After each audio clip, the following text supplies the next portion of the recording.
You are listening to Worship Radio.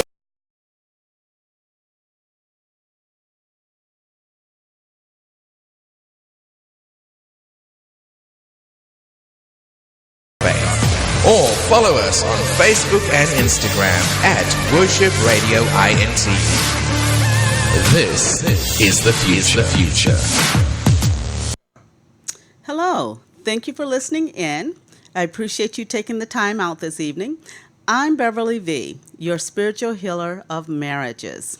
This is 2 as 1 Forever Talk Time.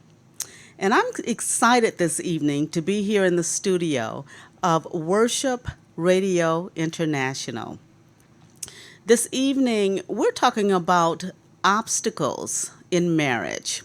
And the obstacle that I'd like to give you some tips about this evening is compromising. Compromising in marriage. In marriage, we find ourselves attempting to hurdle over many obstacles, and sometimes it's a matter of knowing how. And knowing how, that's the challenge. After the Lord rejoined my marriage, that's right, rejoined my marriage after years of a divorce, there came a time to really work on myself. And that's how 2 as 1 Forever was formed, realizing that it takes a better you for a better marriage. You know, as the word tells us, we have overcome him by the blood of the Lamb and the word of our testimony. This is where it's time to turn things around, get the order correct, and go forward in our marriage and endure so that we become overcomers. So as we talk about the art of compromising, we're looking at either giving in, giving up, or sacrificing. A difficult tool because no one wants to give up anything.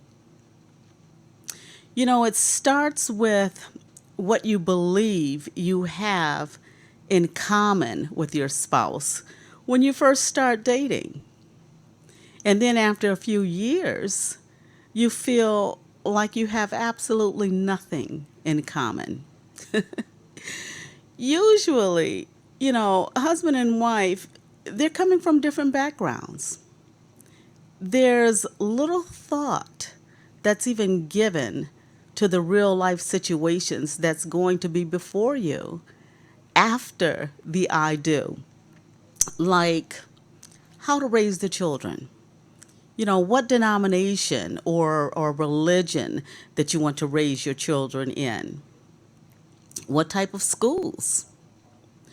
Who stays home with the children while one of you pursue your career? Or what parent will go to school now in furthering their education, and which parent will wait? Where are you going to live? When you're going to retire? Whether the in-laws are going to end up moving in or not. The type of car, your vacations, right down to your finances.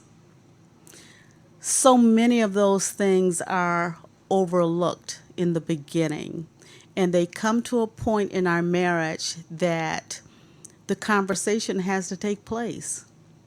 But how do you compromise in marriage? Because when you compromise, you know, it's not a self thing, it's for the marriage, it's for the family. What is going to be the betterment for the family?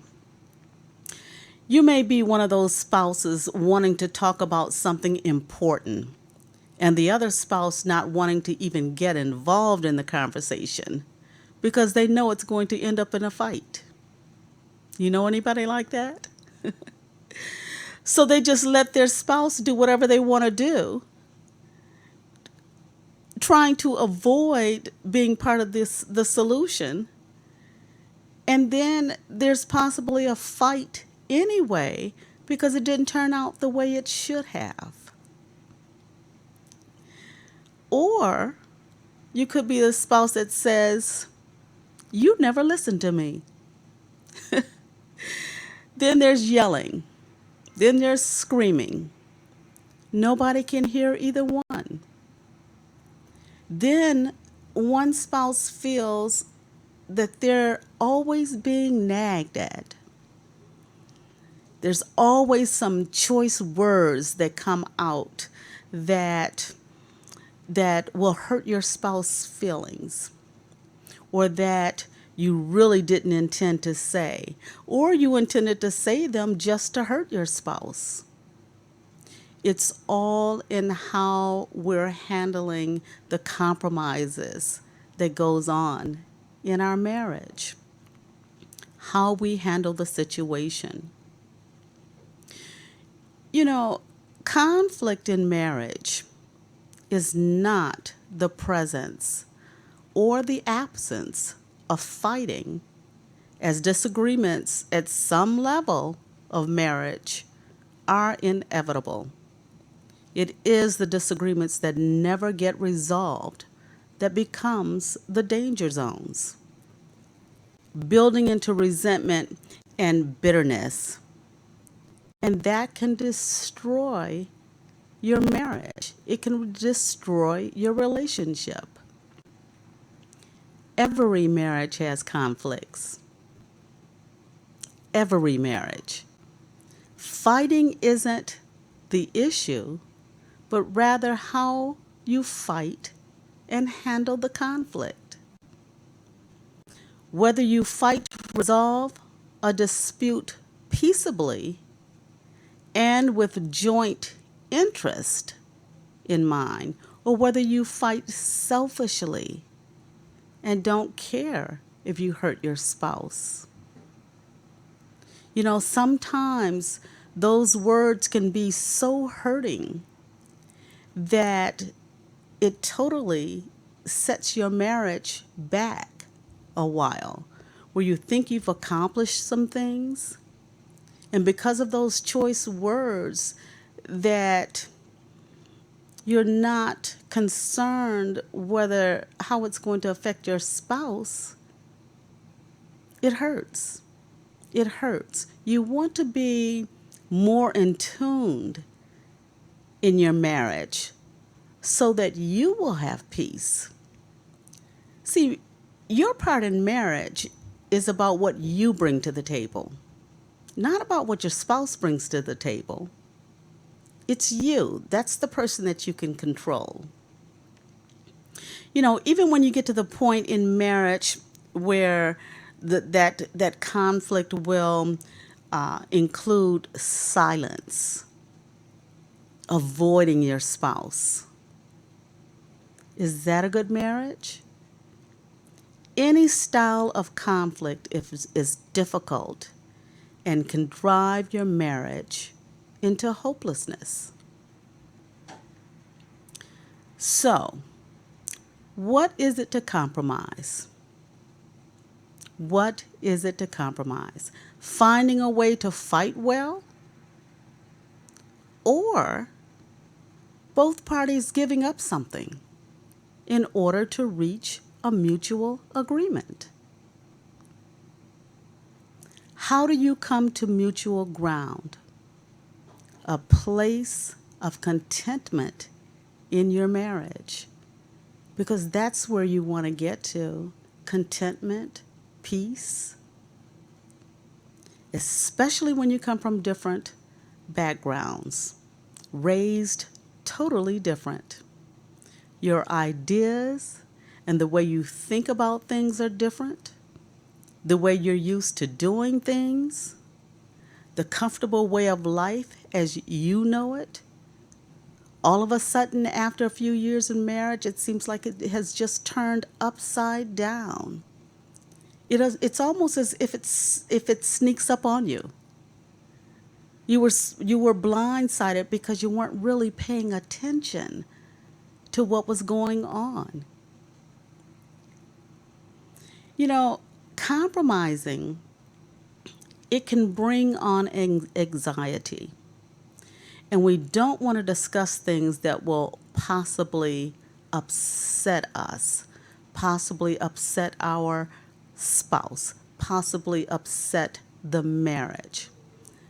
But when you don't get resolution to the situation at hand, you're allowing it to pile up. But there has to be resolution to move forward.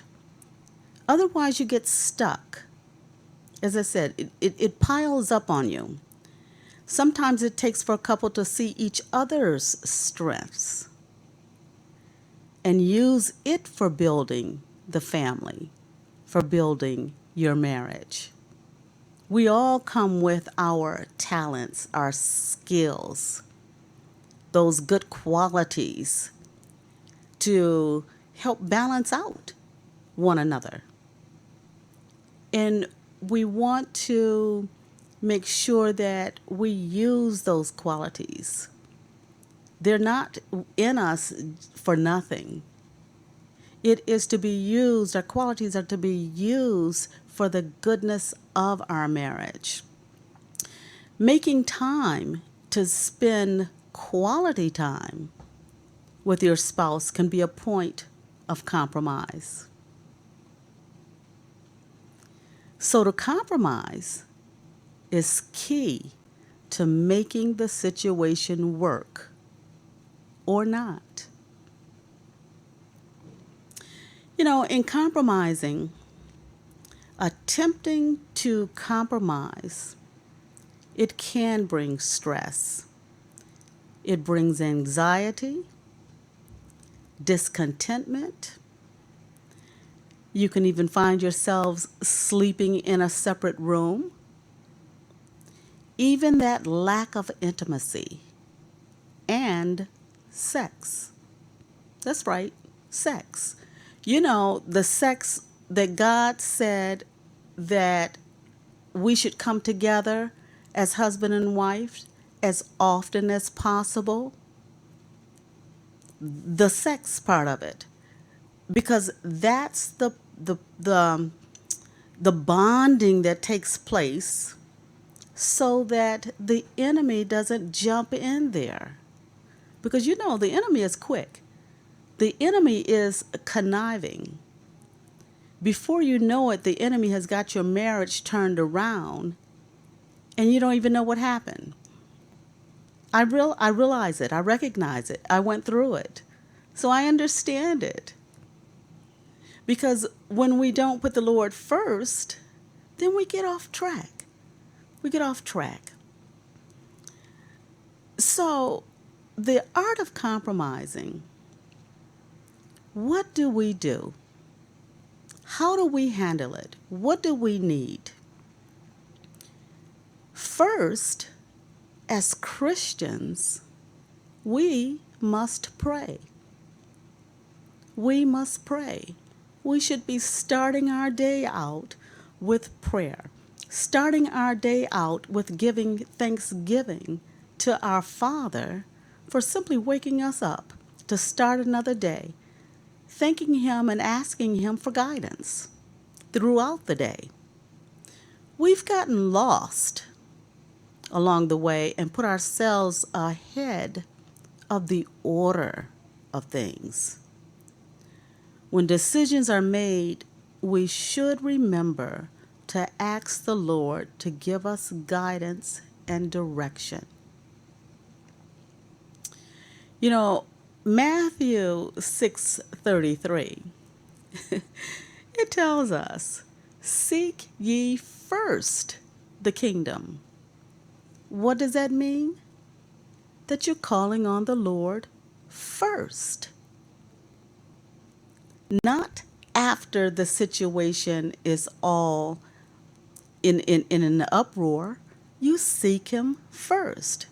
Even when you started the conversation and you remember that you didn't pray, as a couple or even by yourself before that conversation, maybe that's the time to say, okay, wait a minute, hold on. We need to bring God into to this, because we get so caught up in the situation at hand that we don't get anything resolved because of our tone, because of our attitude, because of our disposition.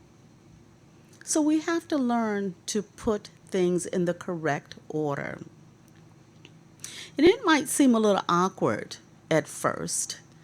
And anything that you're not used to, it becomes that awkward situation until you start to bring it into your relationship. But you have to start at some point. God wants to be involved in everything we do.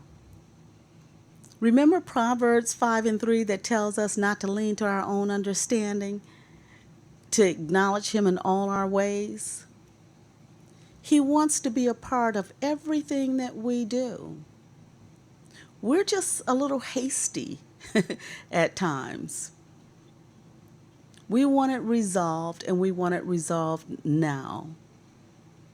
Not even recognizing that it turns into a situation that we don't even get anything resolved, possibly for days or weeks, because we can't set that selfish part of us aside. We have to grow into letting God lead. After all, marriage is God's baby. He designed it. He knows better than us how to handle every situation.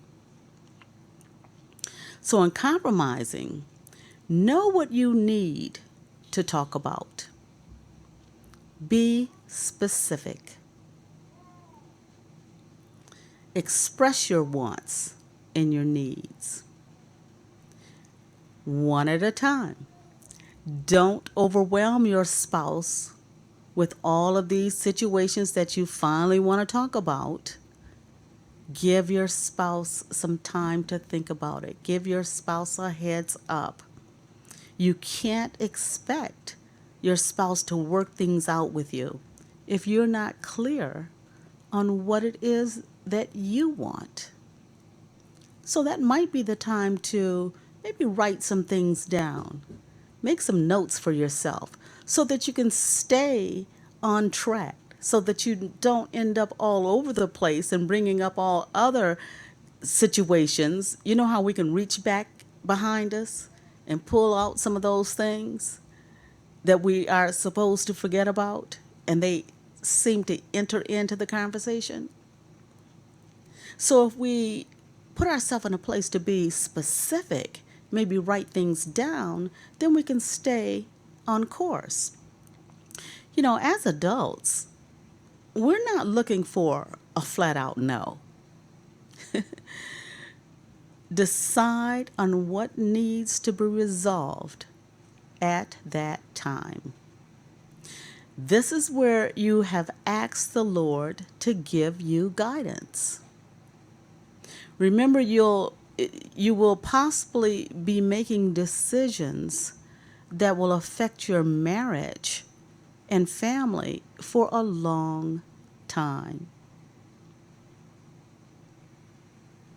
It could simply be for a short-term event, but be specific. Sometimes we think our spouse will know what we're thinking or what we want. It doesn't always happen like that. You can't read your spouse's mind. Your spouse can't read your mind. That's another reason for being specific. But communicate, talk, Learn to have calm conversation. There will be times when a tough conversation is needed, and you want to feel that you can go to your spouse and talk about anything. You know, that's part of that oneness that is to take place. And within that oneness, that means the outsiders are not to be included. That oneness that God joined together from the two of you, it is that perfect design that God has given us. It is for reason, it is for purpose.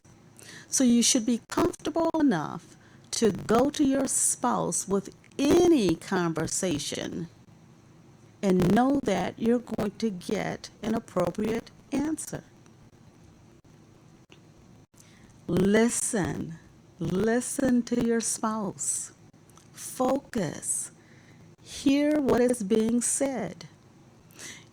Sometimes we have conversations, and before our spouse or yourself can even finish getting the words out, the other spouse is ready to jump in with a response.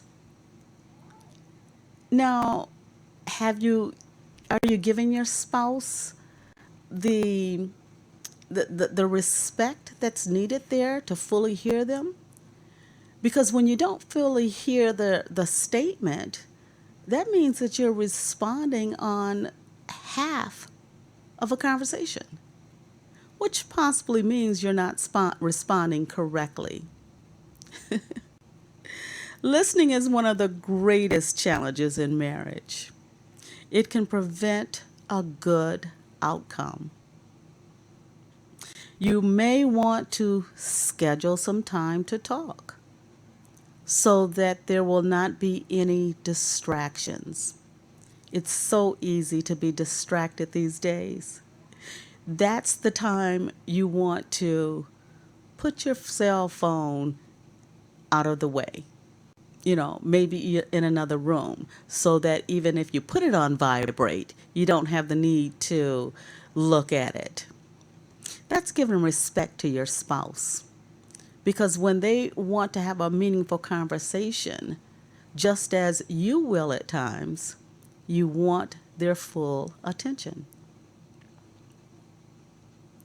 After you've communicated your wants and offered a clarification of why this is essential to you, allow your spouse to react or respond. Don't you decide how they should react.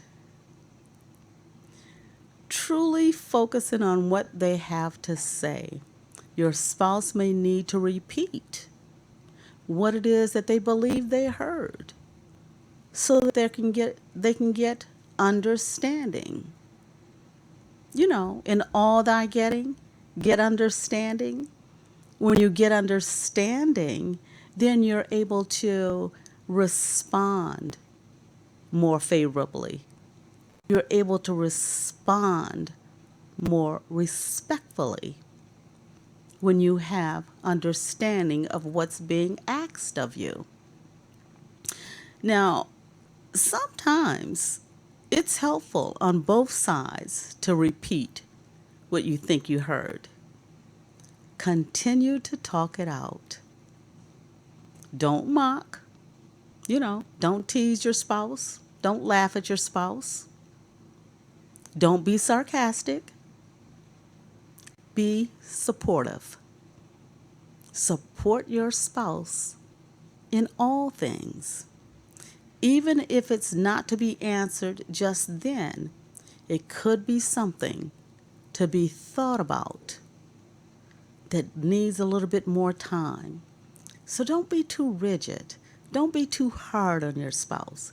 After all, we want to remember that we're on the same level as our spouse. Our spouse is on the same level as we are.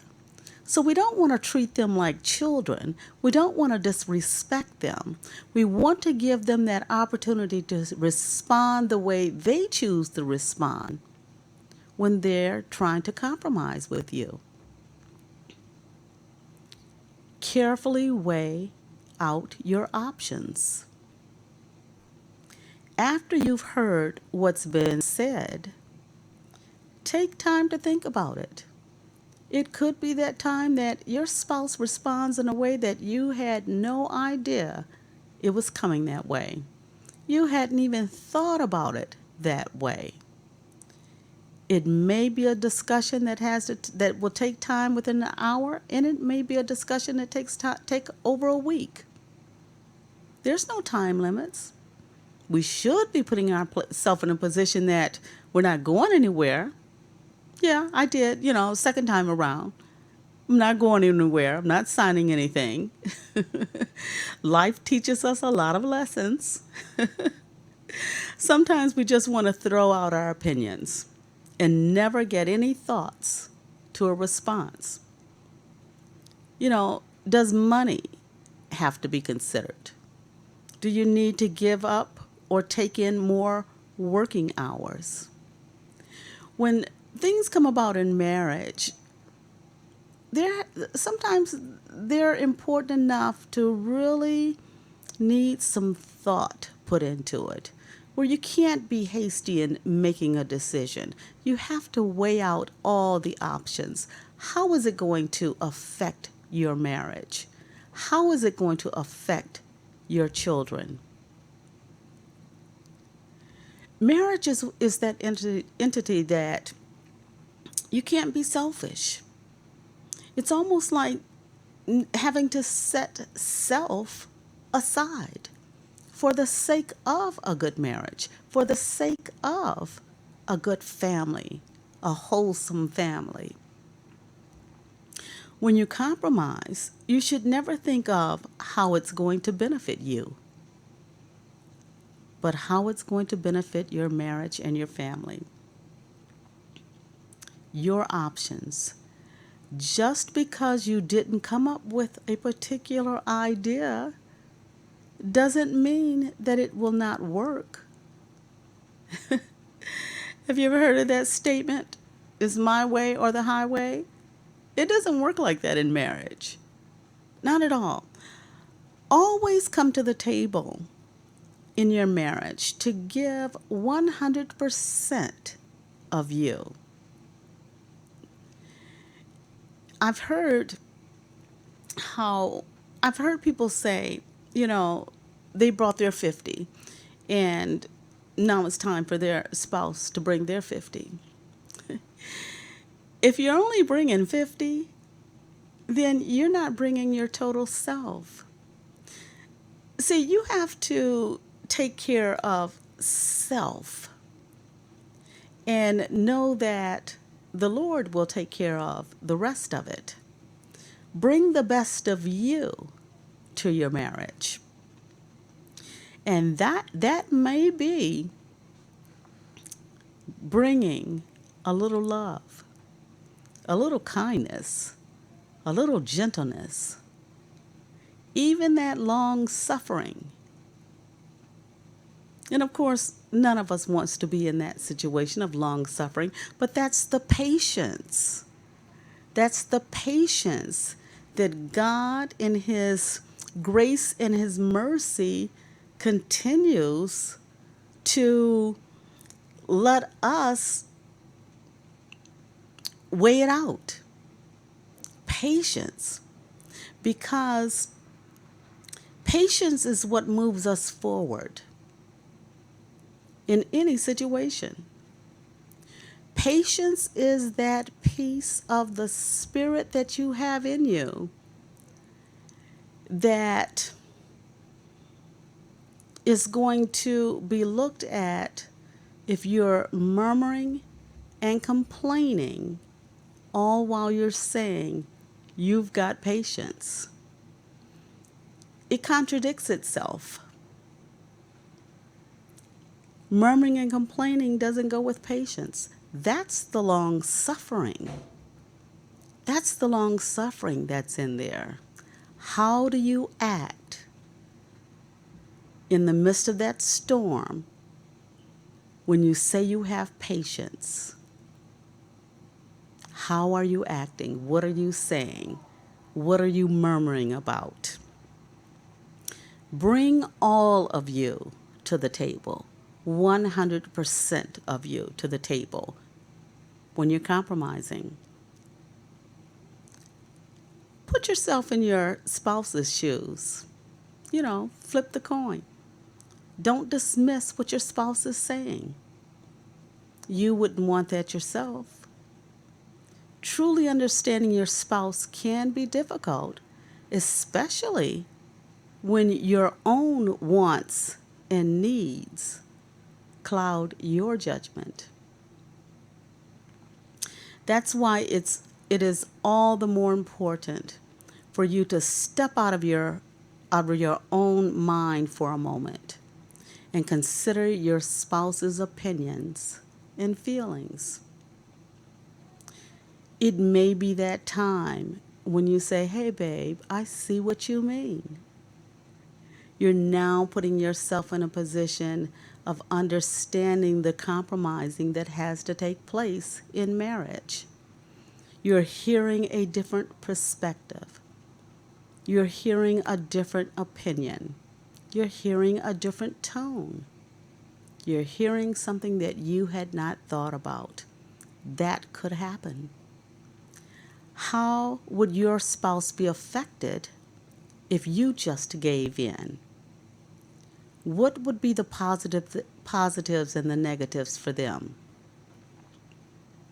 You don't care what they think? You don't care how they feel about things?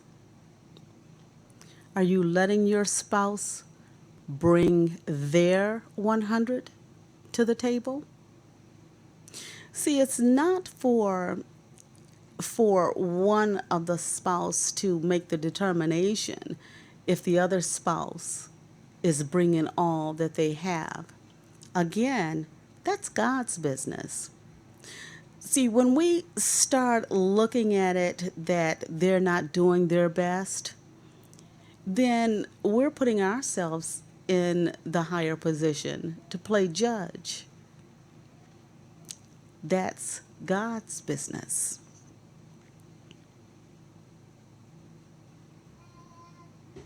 Why do you think your spouse holds a different opinion? What kind of sacrifices would your spouse be making if they went along with you all the time? If they went along with your ideas all the time? Let your spouse know what responses you come up with to these questions. Show your spouse empathy. Be concerned. Show your heart. It's okay. Show your heart. That's part of that 100 also. Show your heart. Don't be the "I told you so" person in your relationship. Are we going to always get it right? No. Are we all going to always say the right thing, do the right thing? No. We're all in this together in working it out. You know, marriage is that entity that, because of the two of you, it's special. It's one of a kind. There's no other marriage like yours. And that comes from there's no other person like you. Even though the Lord has said to us that He has made each and every one of us wonderfully and perfectly, He's done the same thing for your spouse.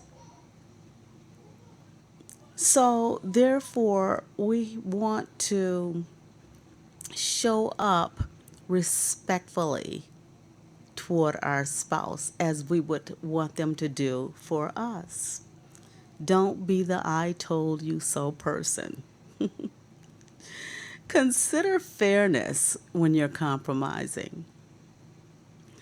Not the you made the decision the last time. When do I get to make a decision?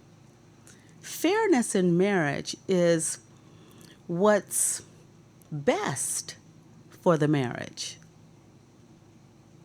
Not you did it the last time, now it's my turn. That's not compromising for the betterment of your marriage. Compromising should always be a conversation to consider the issue at that time. For compromise in a marriage to work, one person cannot always be the doormat either. No reason for me to say anything. Don't shut down. Don't shut down. It's not, life is not like that. Life isn't where you have to speak all the time. Sometimes it's just about listening.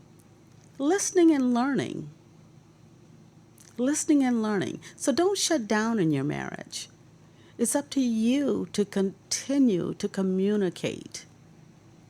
That oneness is not to suppress who you are as an individual. You're still wonderfully and perfectly made. It's just that goodness that the Lord has given you is still to be a part of your marriage, but not necessarily all the time. When you start having those kind of thoughts, you need to express it to your spouse and possibly table that conversation for another time. Because when you get to that point of feeling that you're being suppressed in some kind of way, then your thoughts are not going to be right. Your words are not going to come out the way you would really want them to when you're in a calm state. Be fair with every aspect of your conversation. If you get upset, you won't resolve anything. Sometimes one may have better ideas than the other on a particular situation. They could have some previous insight on the subject. We had a life before we were married. Maybe we learned some things about some particular subjects that we can bring some knowledge to the table. We hear and see a lot and experience things for ourselves that your spouse may not have. So just be fair. Be fair in your compromising. When you compromise, make a decision. Stick with it. Stick with it. After you've weighed your options and considered your spouse's feelings and the fairness of the situation, you must make a decision together and stick with it. If you've been completely honest while undertaking all the other steps, you should come to a resolution that works for both of you. And there should be no wishy-washiness about the decision for either one of you. You may say, well, what if we can't come to a resolution? What if you can't make that decision? Then the conversation is not over. The conversation isn't over. You may have run your course for that day for talking about it, and maybe need to put it on the calendar for another day to talk about it some more. And that's good. That's good. You don't go into trying to compromise and think that there's going to be resolution every time, all the time.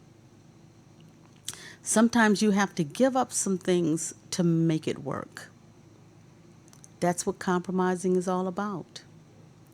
And giving up some things is your time. giving up your time for the betterment of your marriage. Once you compromise, also check in with each other.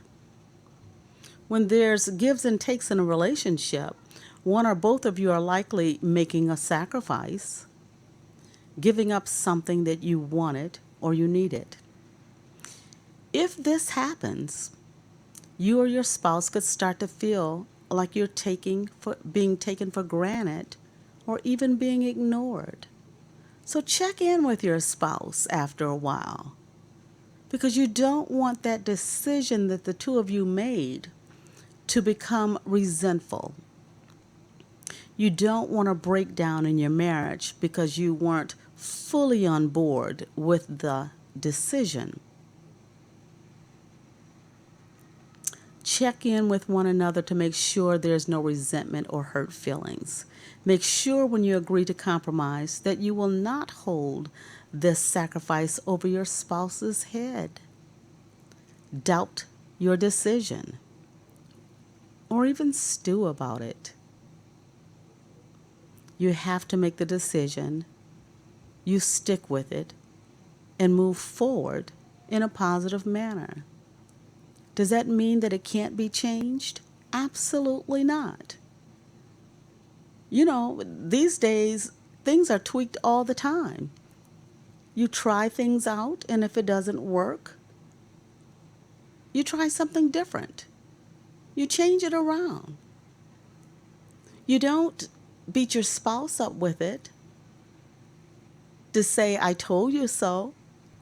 I told you it wasn't going to work. No, you say, okay, babe, it didn't work the way we thought it was going to work. What do you think we should do now? Don't leave the oneness of your marriage. Don't put the heavy on your spouse just because they may have had the idea of what to try. Be supportive. Be supportive at all times. Don't make it the I told you so or that's what you wanted moment. Be on one accord and accept the decision that's made. Again, you can always tweak it. The two of you can always tweak it, make changes. The word tells us to clothe yourself with compassion.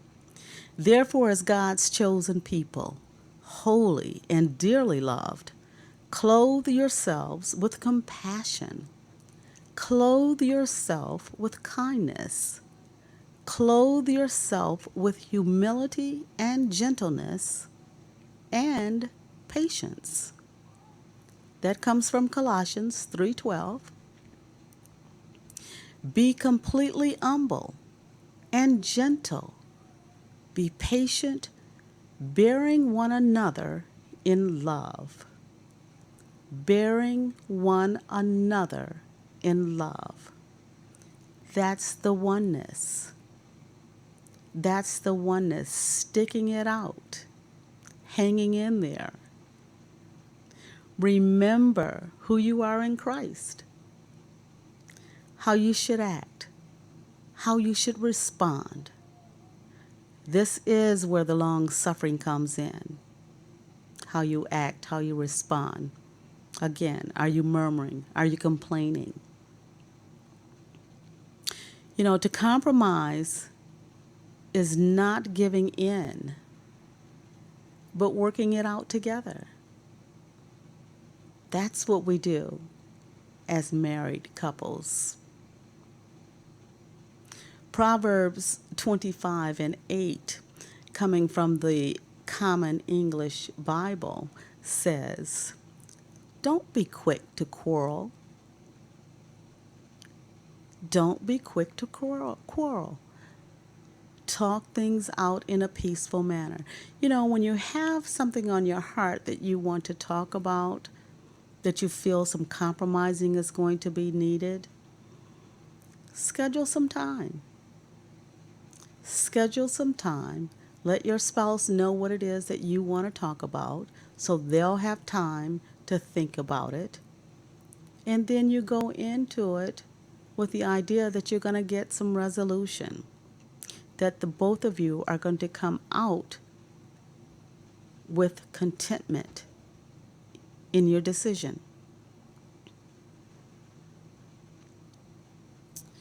In compromising, be willing to change the way you think. Romans 12:2 tells us, don't be conformed to the patterns of this world, but be transformed by the renewing of your minds so that you can figure out what God's will is, what is good and pleasing and mature. Don't be conformed to the patterns of this world. The patterns of this world will turn us upside down. I used to think that there wasn't a book written to show us or tell us or give us guidance on marriage. But the thing is, God has given us His Word through the Bible for every situation in life there is. We just need to turn to Him to get the answers that we need. Conforming to the patterns of this world can limit you from being your best.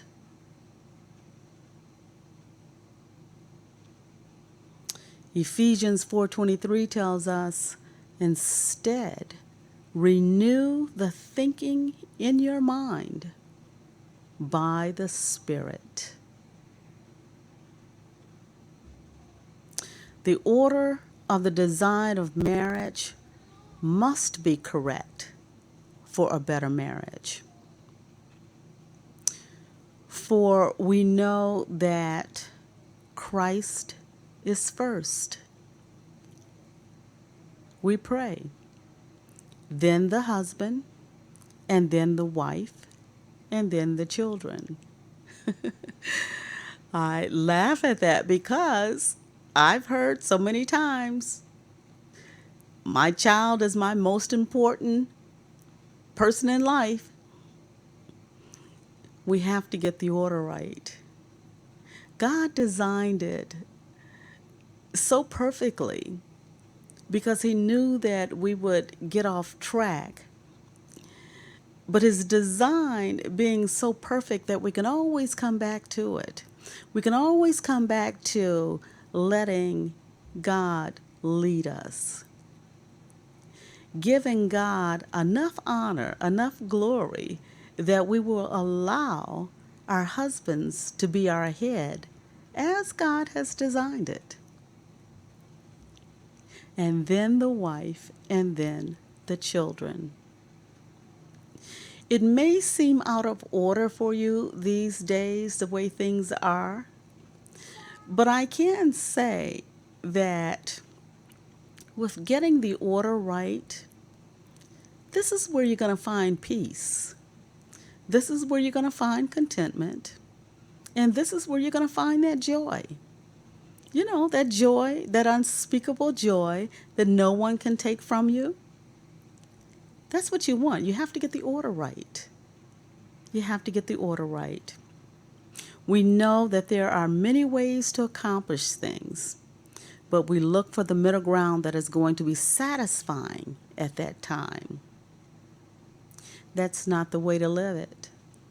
It's not the way to live it. Give it to the Lord. Ask for guidance when you want to compromise with your husband or vice versa.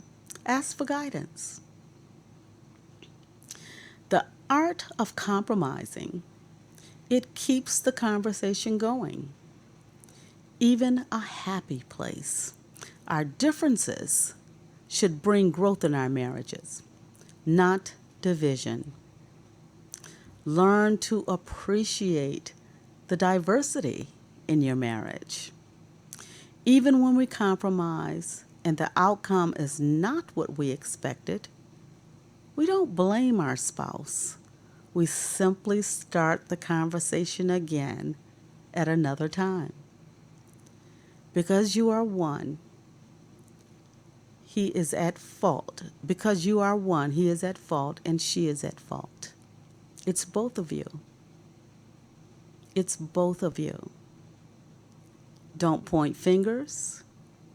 It's not about saying, well, I gave in the last time. And remember what happened? That's thinking that marriage is 50-50. No such thing. If both don't give your 100, you're simply not giving your all. Keep the order in your marriage as designed by God, and you'll find that the challenges, the obstacles, are not as hard as you think.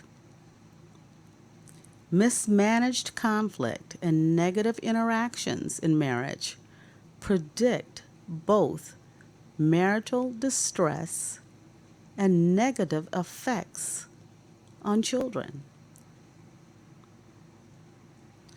So I leave you with this in the art of compromising. Pray for your marriage daily. Pray for your spouse daily. Have a great marriage. So I also want to remind you of our next community marriage talk, which is at the Pontiac Public Library, that is 60 East Pike Street in Pontiac. It is December the 7th, 2019, the first Saturday of the month. It is just 1 hour, 10:30 a.m. to 11:30 a.m. It is free. It's free. Bring a cup of coffee, bring a cup of tea, bring something to take notes with. Bring an attitude to join in on the conversation. We're still talking about 7 steps to a better marriage. And if I'm correct, we are on step 6. So if you've missed some of the other steps, it's okay because we recap. We touch on the previous steps. You can find more information at twoisoneforever.com. And that is the numericals, 2 and 1. And then November the 16th, year 2020, next year, we're doing a marriage enrichment cruise. 4 nights. It is to renew, refresh, rekindle your love for one another. It is to put you back in a place that you want to go forward in marriage. Even if you're in a situation where you say, my marriage is good, I say that's great. That's great. But going forward, we still want to make sure that we put tools in place to keep it that way. So it is Romance on the Sea. And for more information and to sign up, you can go to bit.ly/romance on the sea. That's bit.ly, bit.ly/romance on the sea.